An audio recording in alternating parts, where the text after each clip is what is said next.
Welcome once again to my YouTube channel, and this is Jacob Samuel.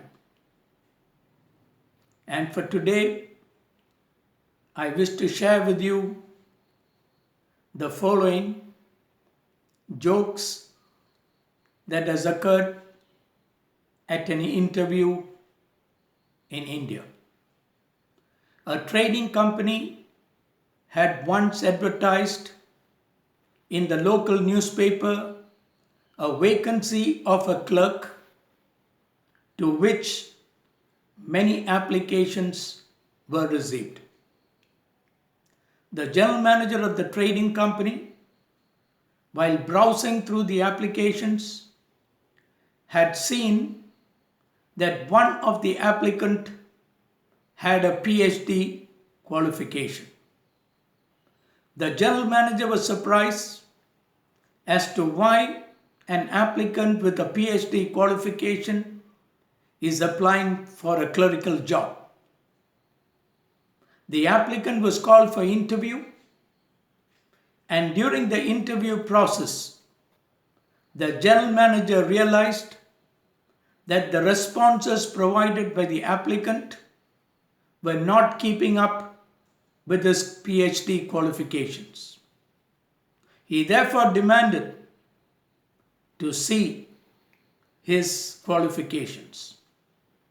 He took out a bunch of papers from his folder and handed it to the general manager, and the general manager went through it one by one. And all that he found was an ECG report, an MRI scan, several blood tests, an X-ray, and he asked the applicant, "What has all this to do with your PhD qualifications?"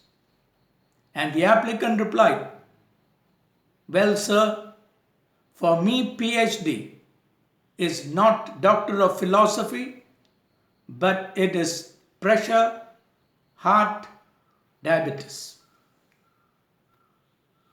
The general manager jumped out of his seat with laughter. He patted on his shoulder and he said, "Well, you are selected for the job." This news went viral in town, both in this locality, amongst his friends, and also amongst all the residents in that small township.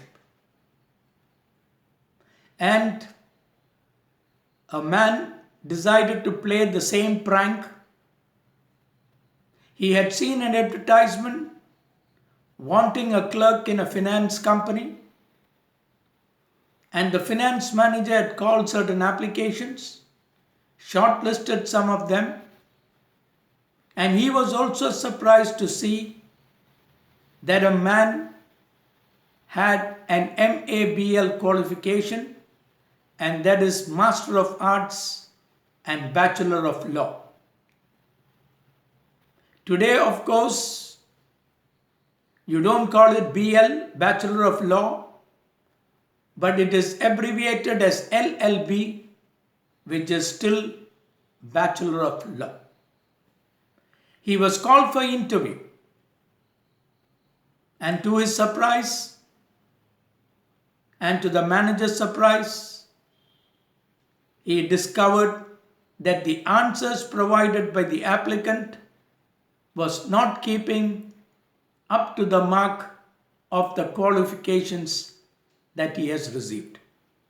He demanded to see his certificates, and the applicant took out a booklet and handed over to the manager. The manager flipped through the pages, and he had seen that there was a blue stamp in 3 pages, failed, failed, failed. And the manager replied, "Well, I'm asking you for your MABL qualification. Where is it?" And again now the applicant replied, Well, sir, for me, MABL is not Master of Arts and Bachelor of Law, but it is matriculation appeared but lost. Again, the manager jumped out of his seat with laughter, patted on his shoulder, and said, "You are selected for this job." Again, the news went viral. Everybody in town knew of this second prank, and this reached the ears of a mother. And the mother sent in an application to a school seeking a position as a clerk. The headmaster of the school had seen this application and seen that she had written a qualification as MSc, as Master of Science, and he decided to appoint her as an assistant teacher and requested her to come for an interview. And during the process of the interview, again the headmaster found that her responses to the questions were not matching the MSc qualifications, and so the HM decided to see and requested to see her certificates. She took out a bunch of certificates from the folder and handed over to the headmaster, and he went through it one by one, and there were 6 certificates in number. And he asked her, "What has this birth certificates to do with your MSc qualifications?" And the mother replied, "Well, sir, for me MSc is not Master of Science, but it is mother of 6 children. And that's how she has provided 6 birth certificates of her children." I hope this small video has acted as a tonic to your tiring nerves. Till we meet again next time, take care and stay safe. For those who have not subscribed to my YouTube channel yet, kindly subscribe to it. Thank you. Bye-bye.